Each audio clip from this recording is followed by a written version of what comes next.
These contestants would kill to win. Millions of people tuned in to watch Netflix's latest movie, Woman of the Hour. Anna Kendrick's directorial debut focused on the bizarre story of serial killer Rodney Alcala, who appeared on the widely televised The Dating Game in 1978. At the time, Alcala was actively assaulting and murdering women, making his appearance all the more puzzling. Why would someone commit such heinous crimes? Deliberately put themselves on the radar of millions of people. It turns out Alcala is not the only killer with such a deep need for attention that they appeared on television shows.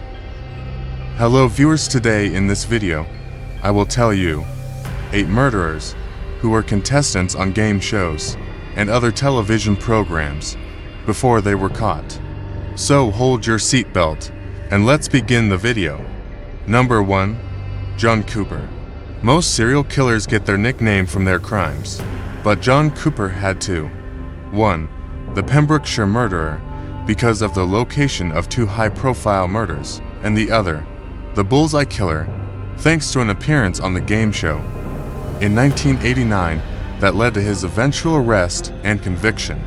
Cooper had been arrested and served time after his appearance on the show for over 30 burglaries and an armed robbery. However, it was thanks to a combination and the game show footage itself that led to his renewed arrest in 2009 and conviction in 2011, over 20 years after the crimes had been committed. Police were able to use the footage to prove that despite his altered appearance with age, at the time of the murders, he fit the police sketch made from witness descriptions.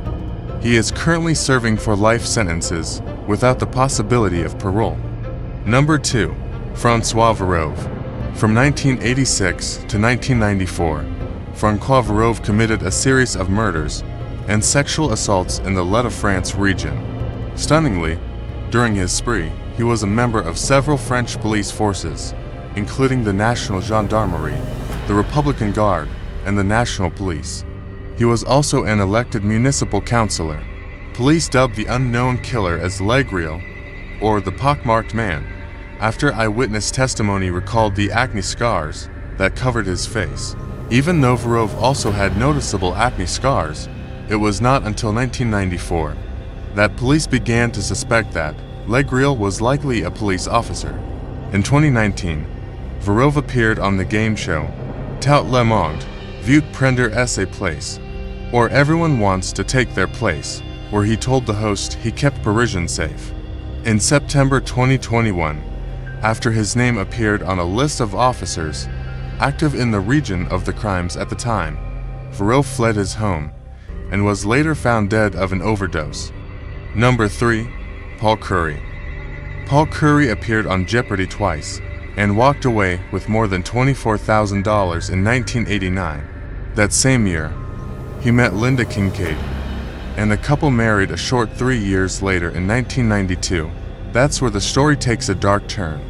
Immediately after their wedding, Curry began pressuring Kincaid to take out a large life insurance policy and put her assets in his name. As if that was not a big enough red flag, Kincaid then began experiencing mysterious symptoms of an illness doctors couldn't diagnose. Sadly, 2 years later, Kincaid died. But it took over a decade before Curry's crime was discovered, thanks to an investigator re-examining the evidence and discovering Kincaid had 50 to 100 times more nicotine in her system as a non-smoker. Authorities believe Curry used the substance to poison her, and he's now serving a life sentence without parole. Number 4. Edward Wayne Edwards. By the time Edwards appeared on the first game show, he had already been imprisoned and released for a string of robberies that landed him on the FBI's 10 most wanted criminals. He appeared on To Tell the Truth and What's My Line in 1972. Producers were aware of his past, but Edwards was touting himself as reformed, and they felt that made him a compelling contestant. Unfortunately, the good behavior did not last. Edwards escalated his crimes in 1977, murdering a young couple in Ohio. Over the next 3 decades, he killed a confirmed 5 victims, though the suspected number soars to well over 15. Edwards died of natural causes on April 7, 2011, a mere 4 months before he was scheduled for execution by lethal injection.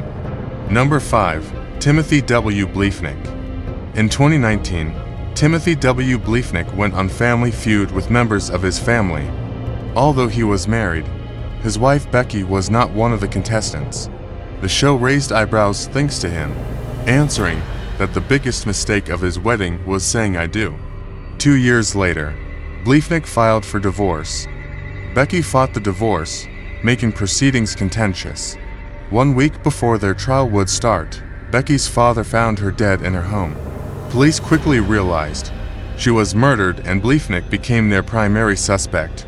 2 months after his arrest, he was convicted of murder and sentenced to 3 life sentences with the possibility of parole. He is currently serving in prison. Number 6. Ryan Jenkins. Ryan Jenkins met his wife, Jasmine Fiore, in Las Vegas after he finished filming Megan Wants a Millionaire, a reality show where men attempted to romance model Megan Hauserman. Jasmine and Jenkins had a whirlwind romance, marrying 2 days after they met in March 2009. The Canadian real estate developer then went on I Love Money 3, where fellow contestants and producers noticed that he was obsessively checking on Jasmine's activities. Shortly after filming wrapped, the couple went to San Diego, where Jasmine was last seen alive. Her body was discovered 1 day later, on August 15, 2009. Jenkins immediately fled for Canada, where he ended his life 6 days after murdering his wife. Number 7. Lori Vallow Daybell. 15 years before, Lori Vallow Daybell was arrested for murdering her 2 children. She appeared on Wheel of Fortune in 2004. She was married at the time and went by her first married name, Lori Ryan. Around that same time, she was also participating in pageants, details that were revealed during her trial as a way of highlighting her need for attention. Vallow Daybell made national headlines after the bizarre circumstances around the deaths of Vallow Daybell's estranged husband and Chad Daybell's wife occurred within months of her 2 children disappearing. Vallow Daybell was arrested and charged with first-degree murder almost 2 years later. She is currently awaiting her trial, scheduled for February 2025. Number 8. Stephen Port. Before Port became known as the Grinder Killer for luring his victims via the online app, he was a professional chef. He used more than one dating app to meet his victims, lying about his education and profession before plying them with the date rape drug, GHB, and sexually assaulting them. He murdered his first victim in June 2014 when 23-year-old Anthony Walgate died from a fatal overdose of the drug. After realizing what happened, Port placed the body outside and called for an ambulance. He ended up serving several months in jail for giving different accounts of the death, but was not considered a suspect at that time. He went on to commit at least a dozen more sexual assaults and murdering 3 more men. Amid his criminal activity, Port appeared on an episode of BBC's MasterChef, making meatballs with celebrities and serving them to the homeless. He is currently serving a life sentence.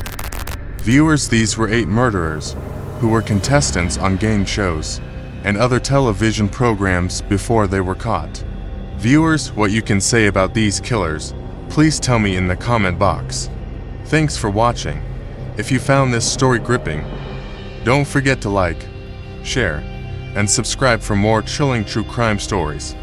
And remember, if you or anyone you know is battling dark thoughts, don't hesitate to reach out to a mental health professional.